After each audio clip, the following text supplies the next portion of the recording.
A 2011 overturned fuel tanker crash shut down 270 for the large part of 2 days. The hazardous material spill turned the freeway into a parking lot and trapped drivers for hours. Isabel Donis still remembers that crash. The highway was backed up like forever, and no one could go anywhere.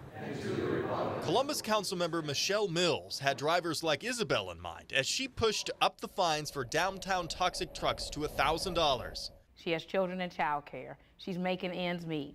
She's meeting her food needs occasionally by way of a food pantry. 40 hours on the highway does bad for her. It's practically impossible to miss the multiple signs telling hazmat truckers to avoid downtown freeways and take 270 instead.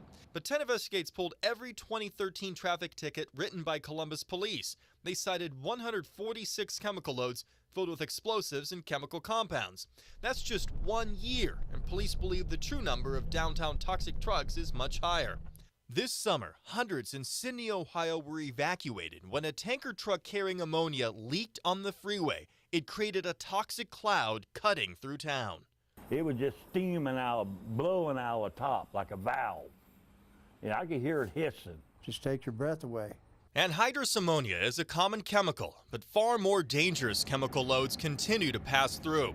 10 Investigates found 2 chemicals, even more dangerous, made their way through downtown Columbus. Those chemicals can burn your lungs. Crashes happen every 18 minutes on Franklin County roads. A hazardous material spill downtown would affect thousands of people. Now, the county government center and the courthouse is close to the 70-71 split. Firefighters could have to evacuate everyone within a mile if there was a crash near here.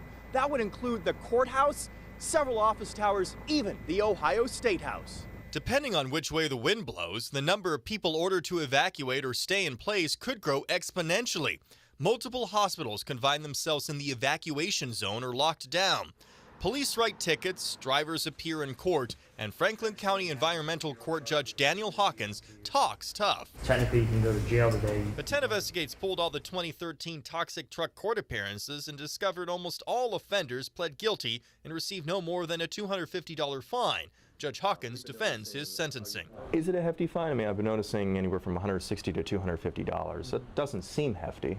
You know, it might not to you or me, but a lot of these truckers, they're hardworking men and women, and that amount of money, that's a hefty ticket for them.